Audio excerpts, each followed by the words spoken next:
Mas agora pela cruz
começamos aí mais uma temporada de Natal. Eu não sei você, mas hoje a gente já consegue ouvir até Simone cantando, né, lá no fundo. Então é Natal. O que você fez?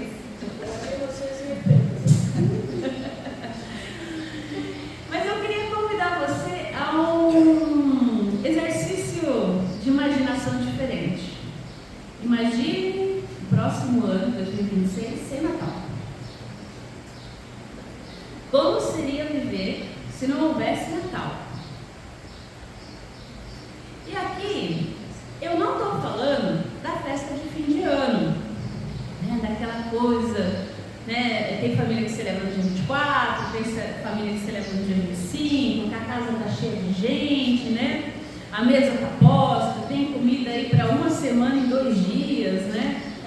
Tem lugar que tem aquele, o pessoal gosta das velas, né? Põe as velas, acende o pisca-pisca, aquela luz de Natal, né? Aquela coisa assim meio mágica parece, né? Do ambiente. Obrigada. Músicas natalinas, né? Para quem gosta. Quando você tem uns vizinhos meio assim estranhos, fica pondo música estranha até altas horas da noite, né? Mas enfim. Imagina, né, as crianças lá olhando para os presentes, doido para abrir, né? Às vezes a caixa só é bonita, nem tem nada dentro, mas as crianças ficam loucas. Tudo isso é bom, mas isso em si não é o Natal. Não é disso que eu estou falando. Natal é o que foi profetizado pelo profeta Isaías, no versículo, capítulo 7, verso 14. Por isso o Senhor mesmo lhe dará um sinal, vejam, a virgem ficará grávida, ela dará à luz a um filho e se chamará Emanuel. Esse Natal que eu estou falando.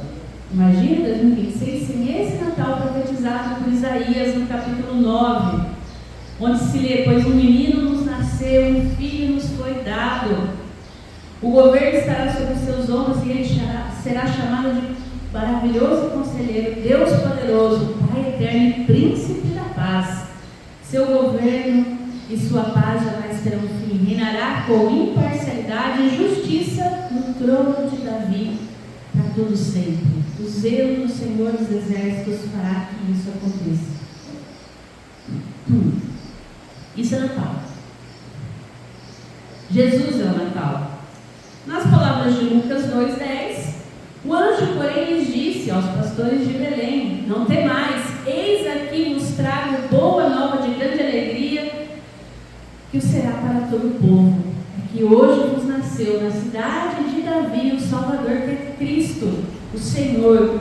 E isto vos servirá de sinal: encontrareis uma criança envolta em faixas e deitada em manjedoura.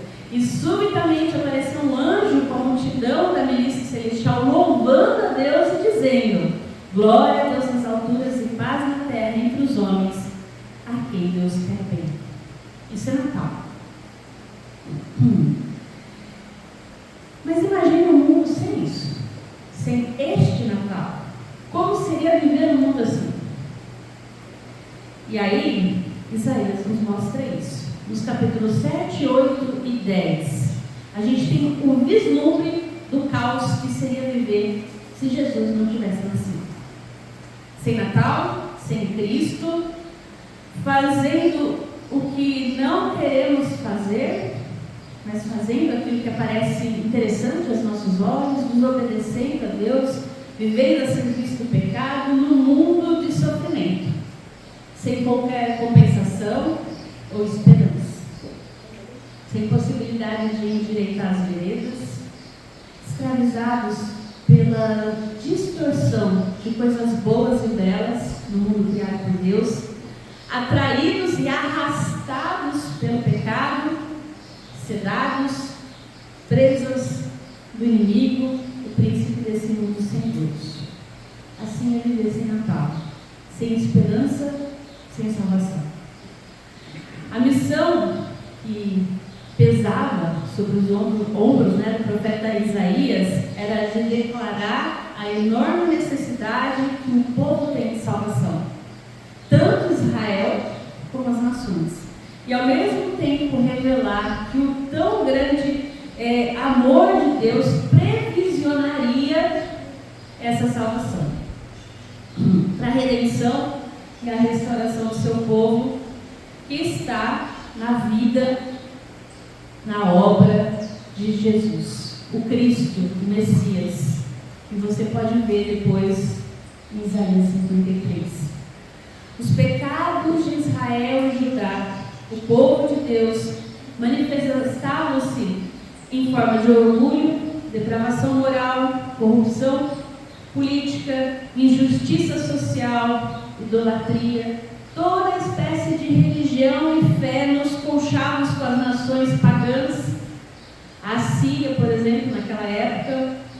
E as nações, por sua vez, expressavam seu pecado, principalmente na forma de orgulho e insurreição contra o Senhor e seu povo. Deus, porém, permaneceria fiel à sua aliança, preservando para si um remanescente fiel do seu povo. Deus, porém, não deixa esse povo à míngua. É profetizado que esse povo quase acabaria. Só que daquela linhagem sobrou pouca gente, nasceria o Salvador, que é Cristo, o Senhor, para que tanto os judeus quanto os gentios viessem a se submeter ao senhorio e serem salvos. Então, olhando para o mundo e pensando na perspectiva de um mundo sem Natal, a esperança para o mundo é o Natal de Jesus. Mas como seria então um mundo sem Natal? Eu falei que Isaías dá um vislumbre, e eu queria ver com você o texto hoje de Isaías 8. E a gente vai olhar então para esse mundo sem Natal. Ao longo desse mês nós vamos falar sobre algumas coisas do Natal. Semana que vem a Meire vai trazer para vocês quem é Jesus, para que você fique. Então agora a gente vai ver um mundo sem Natal, depois a gente vai ver quem é Jesus. E no culto de Natal a gente vai entender se Jesus que veio, como foi importante que ele viesse, que ele encarnasse como ser humano. Vamos lá, vamos ler Isaías 8 então, para nossa reflexão essa manhã e entender como seria um mundo sem ele. Diz a palavra do Senhor. O Senhor me disse: pegue uma tabuleta grande e escreva nela de maneira inteligível, Maer Salah Hasbaz. Como testemunhas fidedignas chamei o sacerdote Urias e Zacarias, filho de Jeberequias. Então tive relações com a profetisa. Ela ficou grávida e deu à luz um filho. E o Senhor me disse: ponha nele o nome de Maer Salah Hasbaz, porque antes que o menino saiba dizer papai ou mamãe, as riquezas de Damasco e os despojos de Samaria serão levados ao rei da Síria. O Senhor falou comigo de novo, dizendo: visto que esse povo desprezou as águas de Siloé, que correm brandamente, e está se derretendo de medo diante de Rezim e do filho de Remelias, eis que o Senhor fará vir sobre ele as águas do Eufrates, fortes e impetuosas, isto é, o rei da Síria com toda a sua glória. Essas águas encherão o leito dos rios e transbordarão por todas as suas trincheiras. Penetrarão em Judá, inundando-o e passando por ele. Chegarão até o pescoço. As suas asas estendidas cobrirão a largura de toda a sua terra, ó Emanuel. Fiquem furiosos, ó povos, e serão despedaçados. Deem ouvidos todos os países distantes. Preparem-se para a batalha, e vocês serão despedaçados. Sim, preparem-se para a batalha, e vocês serão despedaçados. Elaborem projetos, mas eles serão frustrados. Deem ordens, mas elas não serão cumpridas, porque Deus está conosco. Porque assim o Senhor me disse, tendo forte a mão sobre mim, e me advertiu que eu não andasse pelo caminho desse povo. Ele disse: não chamem conspiração a tudo que esse povo chama conspiração. Não temam aquilo que o povo teme, mas fiquem apavorados. Nem fiquem apavorados, desculpa. dos exércitos, a Ele vocês devem santificar. É a Ele que devem temer. É dele que devem ter pavor. Ele será um santuário para vocês, mas será pedra de tropeço e rocha de ofensa às duas casas de Israel. Será laço e armadilha aos moradores de Jerusalém. Muitos deles tropeçarão, cairão e serão despedaçados, serão enlaçados e presos. Guarde bem o testemunho e segue a lei entre os meus discípulos. Esperarei no Senhor, que esconde o seu rosto da casa de Jacó. A ele guardarei. Eis-me aqui com os filhos que o Senhor me deu, como sinais e maravilhas em Israel, da parte do Senhor dos Exércitos, que habita no monte Sião. Quando disserem a vocês, consultem os médios e os adivinhos, que suscitaram e murmuraram, será que o povo não deveria consultar o seu Deus? A favor dos vivos se consultarão os mortos? A lei e ao testemunho. Se eles não falarem segundo esta palavra, jamais verão a luz do alvorecer. Passarão pela terra duramente oprimidos e famintos. E quando tiverem fome, enfurecendo-se, amaldiçoarão o seu rei e o seu Deus, olhando para cima.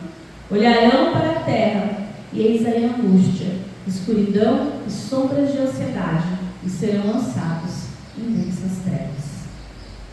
Palavras do Senhor. O mundo sem Natal, eu queria ver com você. Ele é insensível, ele é incrédulo, ele é inquebrantável e ele é incurável. Nós vemos aí no versículo 1 ao 4, uma das grandes bênçãos de Deus para o mundo são os seus profetas. São mensageiros enviados por Deus, sempre anunciando o dia do Senhor. Homens e mulheres que, através da história, espalhados pelos campos do mundo, como fez Isaías, que investiram o melhor da sua força, da sua família, dos seus filhos, dizendo, como João disse, arrependam-se enquanto é tempo, convertam-se dos maus caminhos, voltem-se para Deus, creiam em Jesus para sua salvação. Tantas e tantas vezes, tudo aparentemente em vão, porque as pessoas se recusaram a dar ouvidos aos sinais de Deus. O mundo sem Natal é insensível aos sinais de Deus. Os profetas falam, a vida fala, mas ninguém escuta. Assim foi o que o próprio Deus profetizou a Judá, a Israel, nesse tempo de angústia, de aflição. Lembre-se que Israel, geograficamente falando, estava ali num fecho de terra entre a Assíria e o Egito. A Síria era o império dominante daquele tempo. Qual era o sonho de todo império dominante? Dominar tudo? Qual era a outra nação mais forte daquela época? O Egito. Quem estava no meio? Judá, Israel. Então, para chegar até o Egito, tinha que passar por Israel e Judá. Tinha que dominar também esse povo. Então, a partir dessa realidade é que Isaías profetiza. Olha, haverão sinais, catástrofes. Por mais que Deus fale enquanto o caminho da salvação, a humanidade sem Deus permanece em trevas profundas, seguindo de mal a pior. Nada mudou desde a época de Isaías. Nada mudou. Os profetas estão aí. Deus usa inúmeras pessoas. Hoje tem a palavra dele escrita, as pessoas leem. Às vezes não entendem, às vezes não querem entender. Nós falamos sobre sabedoria, a sabedoria está aí gritando nas ruas. Mas cai-se de abismo em abismo. O mundo sem Natal é insensível aos sinais de Deus. Segundo, o mundo sem Natal é incrédulo.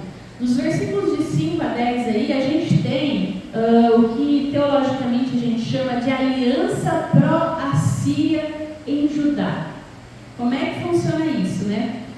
Quando a Síria derrotou a Síria, que era o império anterior, e também Israel do norte, mataram os seus reis, Pecã de Israel e Rezim da Síria.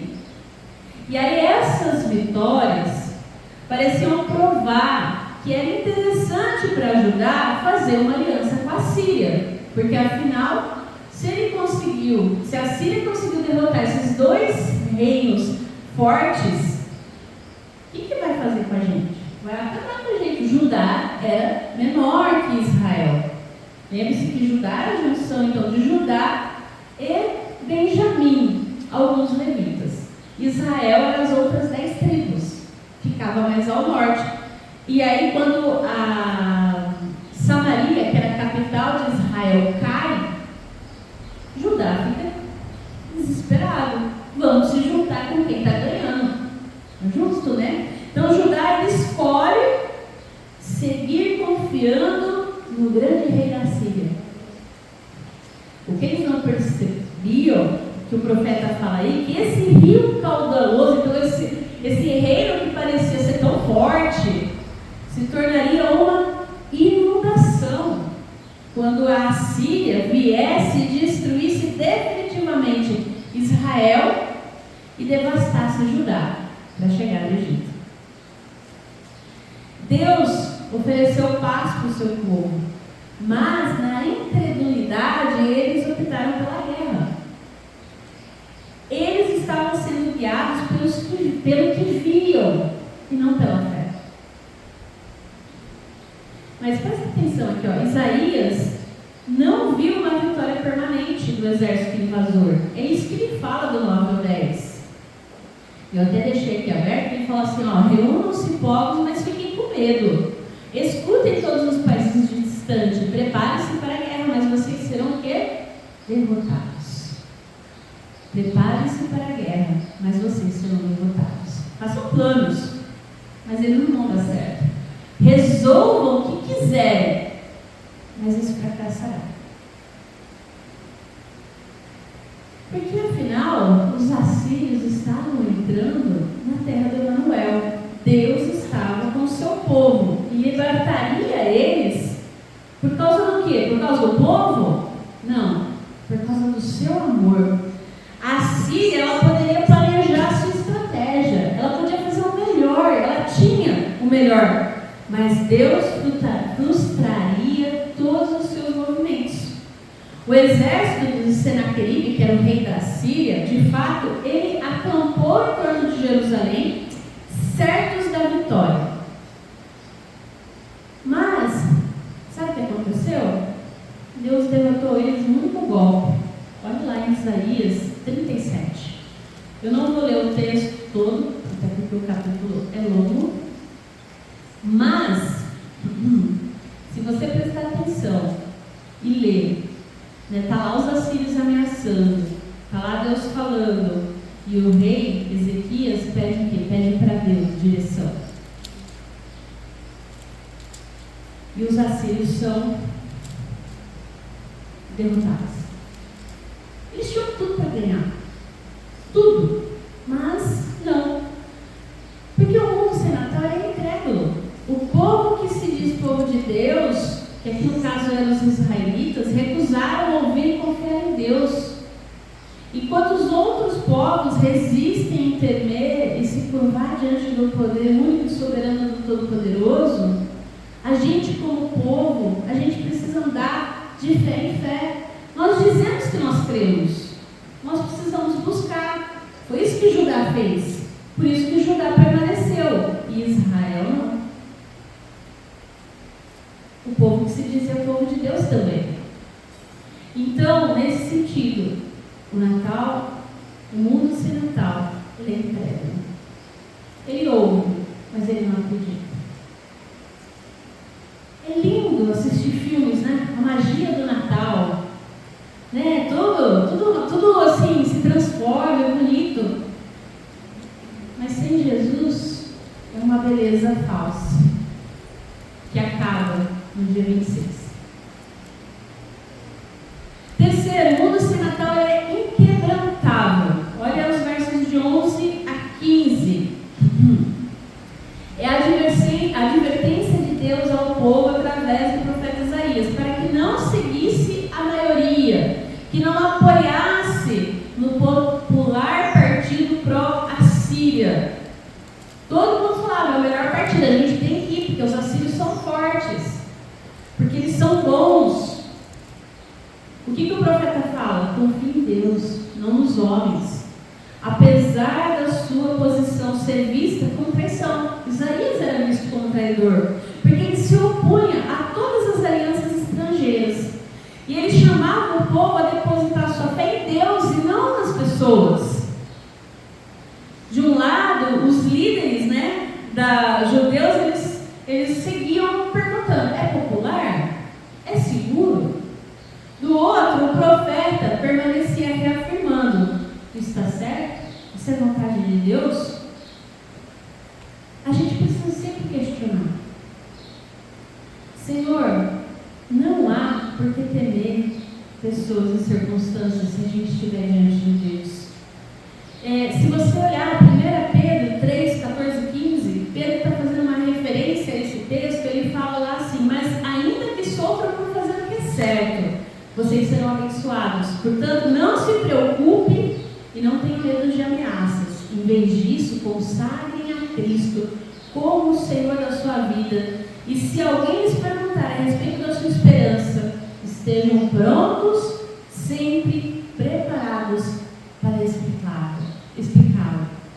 Porque muitas vezes, talvez questione você, porque às vezes você não está do lado da maioria dos crentes.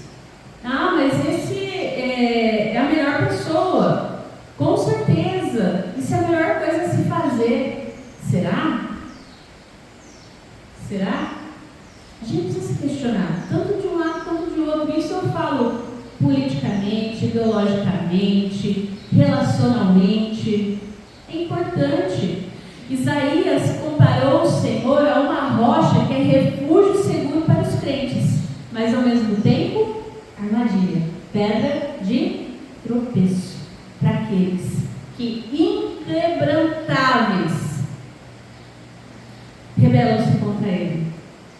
A imagem do Messias, então, como uma rocha, ela é encontrada novamente depois em Isaías, no capítulo 28, para os que se quebrantam. Deus é o nosso refúgio e fortaleza, socorro bem presente no dia da angústia. O problema é que o mundo sem Natal é inquebrantável. Não se guia pelo temor ao Senhor, mas pelo temor à glória dos seres humanos. Eu quero ficar bem com todo mundo, mas não fico bem com Deus. E eu preciso me quebrantar diante de quem? De Deus. Quarto, o mundo sem Deus é incurável. Essa parte final aí do capítulo 8 do profeta Isaías atesta que, apesar de todos terem rejeitado a palavra de Isaías, isso não significava que o seu ministério havia sido um fracasso. Convenhamos, né? Que palavra de ânimo e consolo para quem prega o Evangelho.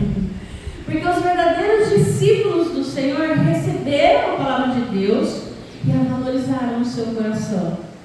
Pela fé, o profeta poderia esperar que a palavra de Deus fosse cumprida. Deus sempre deixa sinais para os seres humanos. O nosso Deus que se revela de forma assim maravilhosa, né? Ele se revela, depois parece que não deixa as coisas tão claras, né? Parece que fica aquela dúvida às vezes. O fato é que lembre-se que Deus sempre deixa sinais. Na dúvida, peça para Ele confirmar no seu coração. Isaías e seus filhos que nos digam. Lembre-se que Isaías significa Yahvé é salvação. Algo que livraria o povo a sempre confiar que Deus o iria libertá-lo. E antes que você me pergunte, né, o que significa Maer Salah Hasbaz, que eu não sei se eu falei certo, porque depois de um tempo a gente esquece o hebraico, significa um remanescente retornará, que é o nome do filho mais velho. Depois o filho mais novo, que está mais para frente, você pode ler, significa veloz para saquear e rápido para levar embora, que apontou para a invasão e para a queda orgulhosa da Síria, de Israel e de Judá.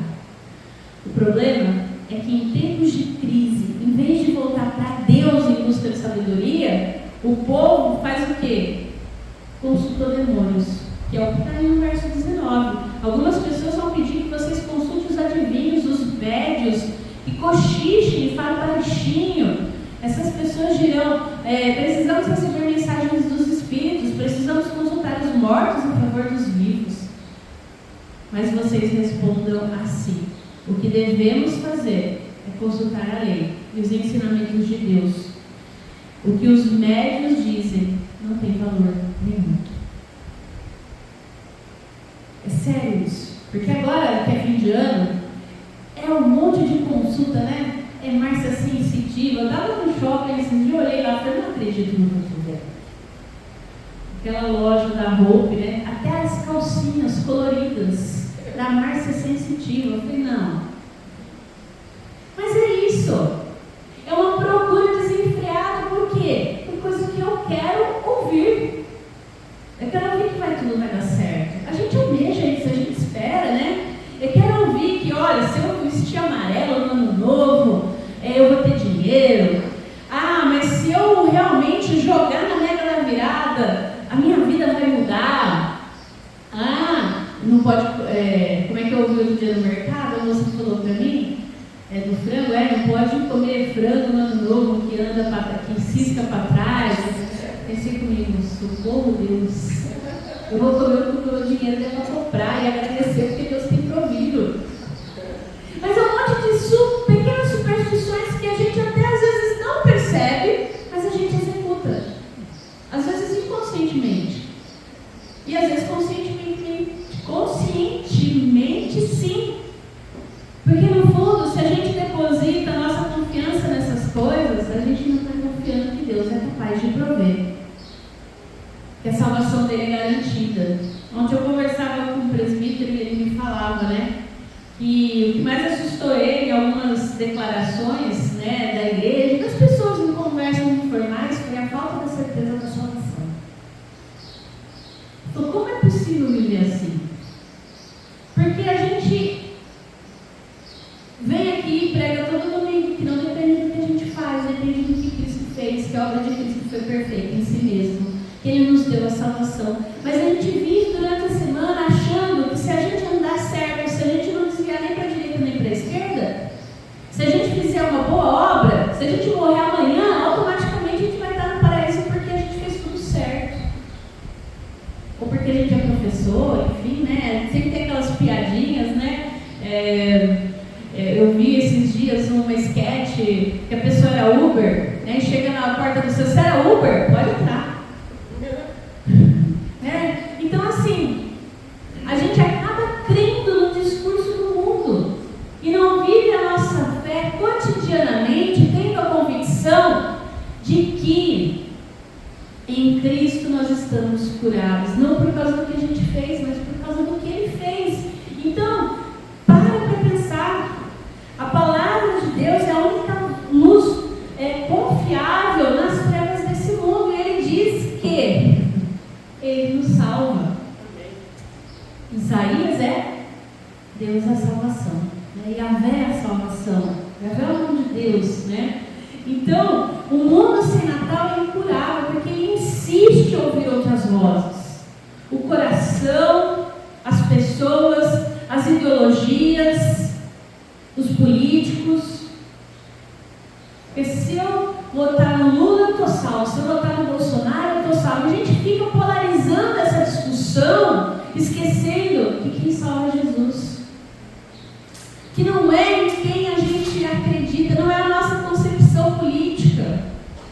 Né? Esse ano ainda está tudo bem, vamos ver o ano que vem que vai ter eleição de novo. Quantas igrejas, quantas famílias tiveram divisões, machucados sérios. causa de Jesus. É muito sério isso. Tem gente que confia no mundo, confia em si mesmo. Se eu fizer o melhor na minha profissão, eu vou estar sempre garantido. Será? Burnout é isso. Porque uma hora a gente estressa, a gente cansa, porque a gente não consegue salvar nós mesmos. E nem as pessoas que a gente ama.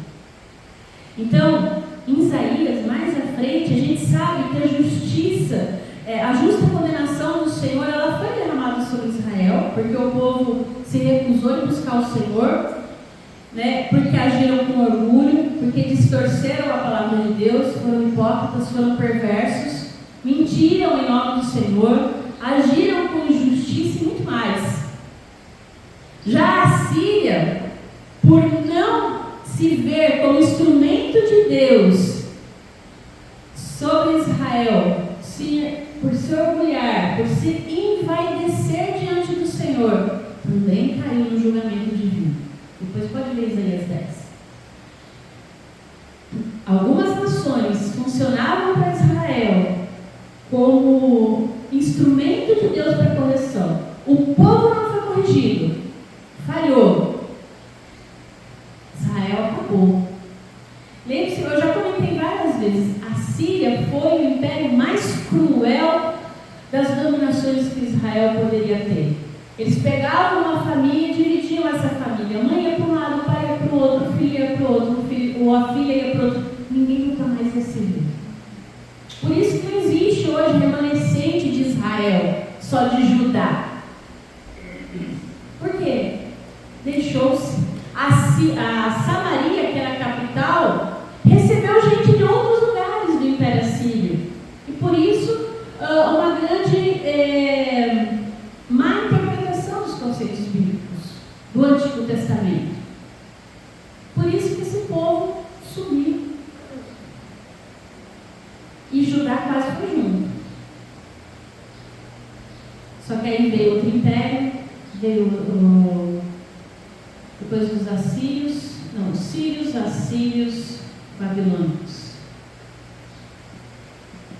A Babilônia também foi sobre o Judá. Judá sofreu com a Babilônia. Só que, diferentemente do Império Assírio, os babilônicos faziam diferente. Eles levaram os nobres para a Babilônia. Então, depois esses nobres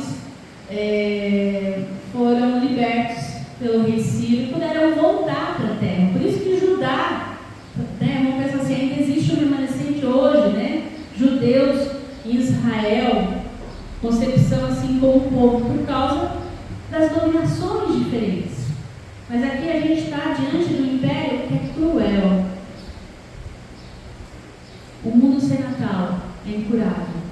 Não mudou muita coisa. O império do mal também é cruel. Que esperança a gente tem para esse mundo, então? Jesus. A esperança para o mundo sem Natal é Jesus. Graças a Deus pelo Natal. Como a gente viu lá no começo. A concepção bíblica de Natal. Não toda essa fantasia que o mundo tenta nos vender. A vida e a obra de Jesus traz redenção e traz restauração. Traz salvação e traz transformação. E aí eu queria convidar você a ver o que outros profetas falam sobre isso. Sobre a obra de Deus que foi iniciada por Cristo no Natal e que por Ele mesmo foi consumada na Páscoa. Jeremias diz em 31, 33 e 39: E esta é a nova aliança que farei com o povo de Israel depois daqueles dias, diz o Senhor. Porei minhas leis na sua mente e as escreverei em seu coração. Serei o seu Deus e eles serão o meu povo. E não será necessário ensinarem aos seus vizinhos e parentes, dizendo: vocês precisam conhecer o Senhor, pois todos, desde os mais humildes até mais importantes, me conhecerão, diz o Senhor, e eu perdoarei a sua maldade e nunca mais me livrarei dos seus pecados. A vida e a obra de Jesus Cristo, o sangue da nova aliança, comprou para nós a possibilidade de um novo nascimento, de salvação. A gente não precisa viver preocupado, com medo.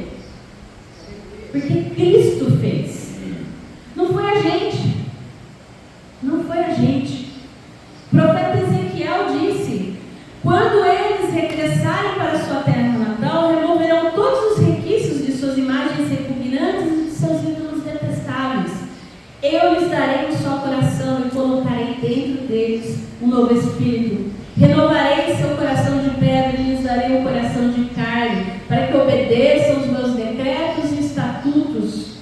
Então eles serão meu povo e eu serei o seu Deus. Depois, mais para frente, no capítulo 36, ele ainda afirma: então aspergirei sobre vocês água pura e ficarão limpos. Eu os purificarei de sua impureza e sua adoração a ídolos. Eu lhes darei um novo coração e colocarei em vocês um novo espírito. Renovarei o seu coração de pedra e lhes darei coração de carne. Porém dentro de vocês um espírito, para que sigam meus decretos e tenham cuidado de obedecer aos meus estatutos. Cristo, pelo seu Espírito, é quem nos cura de um mundo sem Natal. Jesus é quem nos cura da insensibilidade, da incredulidade. Ele é quem nos quebranta, quem leva a gente de volta para Deus, para arrependimento, para a fé. Ele quem nos humaniza, que faz com que a gente possa olhar as pessoas, não só no Natal, mas durante todo o ano, com amor, com graça, mesmo as piores pessoas. Para que a gente possa realmente estar seguro nele.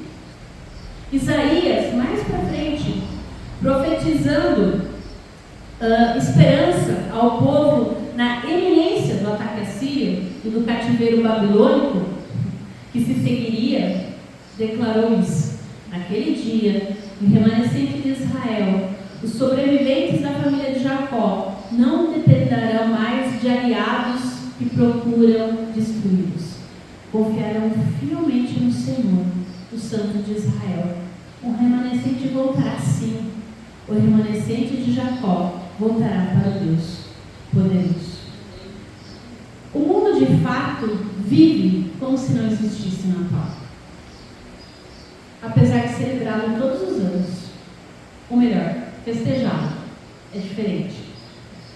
Então não se esqueça que esse mundo promete muita coisa, mas adivinha, não entrega nada. Não entrega nada.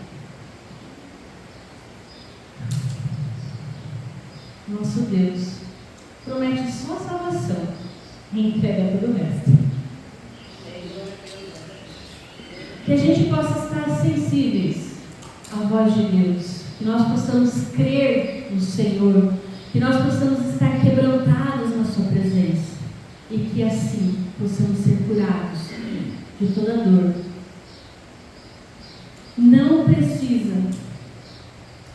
Nós não precisamos viver como o mundo vive. Não precisa ser assim conosco. Ou melhor, não deve ser assim conosco. Que o Senhor destrua a nossa insensibilidade diante do mundo cruel que mata mulheres, como nós vimos nos noticiários nos últimos dias, como aconteceu aqui em Araraquara, infelizmente. Mulheres com crianças pequenas na frente dos seus filhos, com um mundo que não crê em nada, senão apenas no poder do seu próprio dinheiro. Que o Senhor acabe com a nossa incredulidade de transformação de vidas, de mudança, de caminhos que podem ser endireitados. Que a gente continue pregando esse Evangelho, mesmo que aparentemente a gente não veja frutos. Mesmo que aparentemente as pessoas não sejam transformadas. E que Deus possa tirar tudo do nosso coração que ainda não foi quebrantado na presença dEle, que não foi assim, moído na presença dEle, para que Ele possa curar. Olhe para Jesus, tema Cristo Senhor, comprometa-se com esse Evangelho, espere pela salvação, porque ela vem. Coloque Jesus a sua esperança. Eu queria terminar com essa frase de C.S. Lewis. Ele fala que o real sentido do Natal é saber que há 2000 anos atrás um Filho de Deus se fez homem para que os homens se tornassem filhos de Deus. A nossa esperança, a nossa segurança está no Senhor. Amém?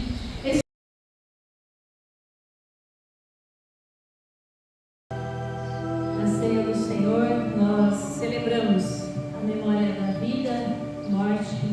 redenção do nosso Senhor. Nesse segundo domingo do Advento, a palavra de Deus nos exortou, através da voz de João Batista no deserto, a preparar o caminho do Senhor, a endireitar as nossas veredas. A liturgia toda nos convidou à purificação, ao arrependimento, a preparar o nosso coração, a se quebrantar diante do Senhor. Vamos orar. Pai, nós te damos graças, a Deus, pelo teu amor, pela tua benignidade para conosco. Obrigada, Senhor, porque vivemos num mundo em que existe Natal. Obrigada porque a tua profecia se cumpriu na pessoa de Jesus Cristo. Obrigada, Pai, porque o Senhor se doou totalmente para sofrer a morte sobre a cruz da nossa redenção. Oferecemos, ó Pai, a nossa vida a Ti, ao Senhor que ofereceu o sacrifício perfeito e suficiente para o perdão dos nossos pecados e de toda a humanidade. Completo, sem necessário de repetição. Pai, que nós possamos andar por esse mundo crentes de fato, ó Deus, que o Senhor nos chama de filhos, de filhas, que o Senhor nos ama. Nós te damos graças ainda, ó Pai, porque o Senhor, na véspera de executar tudo isso, instituiu esse sacramento, Pai, do pão e do vinho, para que a gente pudesse celebrar a comunhão do seu amor no corpo e no sangue. E em memória desse sacrifício, nós nos achegamos a essa mesa, Senhor Deus, quebrantados. Obrigada, Senhor. Envia sobre nós, ó Pai, o teu Santo Espírito. Santifica essas ofertas do pão e do vinho que se encontram na mão de cada irmã, Senhor, para que ao participar da tua ceia, nós possamos sair daqui, Senhor, fortalecidos. E assim participemos da verdadeira comunhão no corpo e no sangue. E é confiados nessa fé que nós oramos a oração que o seu Filho Jesus nos ensinou, dizendo juntos: Pai nosso, que estais nos céus, santificado seja o teu nome. Venha o teu reino, seja feita a tua vontade, assim na terra como nos céus. O pão nosso de cada dia nos dai hoje. Perdoa as nossas dívidas, assim como nós perdoamos aos nossos devedores.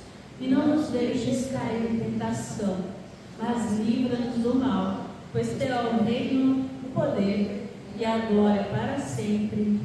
Amém. Porque eu recebi do Senhor o que também vos entreguei, que o Senhor Jesus, na noite que foi traído, tomou o pão e, tendo dado graças, partiu e disse: esse é meu corpo, que é partido por vós. Fazei isso em memória de mim. Por semelhante modo, depois de haver ceado, ele tomou o cálice e disse: esse é o cálice da nova aliança em meu sangue. Fazei isso todas as vezes que beberdes em memória de mim. Pois isso consiste o mistério da nossa fé, o motivo da nossa esperança. Todas as vezes que comemos o pão e bebemos desse cálice, anunciamos a vinda, a vida, a morte e a ressurreição de Jesus, até que Ele venha. Por Cristo, com Cristo e em Cristo. A Ti, Deus Pai Todo-Poderoso, na unidade do Espírito Santo, sejam dadas toda a honra e toda a glória, agora e sempre. Amém. Comamos e bebamos todos juntos.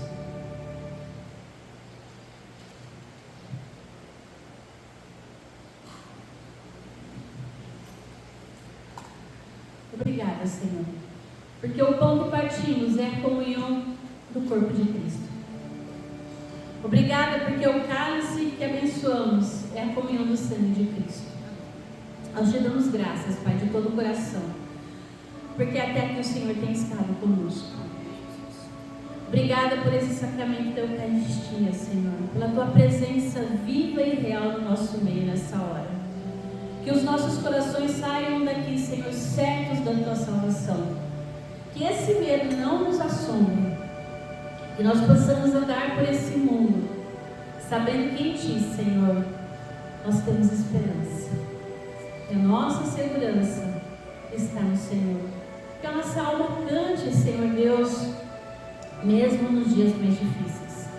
Por isso, Senhor, nós pedimos nessa hora por cada um que aqui está, por cada família representada, que o Senhor venha, Pai, sobre cada luta de cada irmão e de cada irmã, que nós possamos depositar no Teu altar, Senhor, as questões de doença.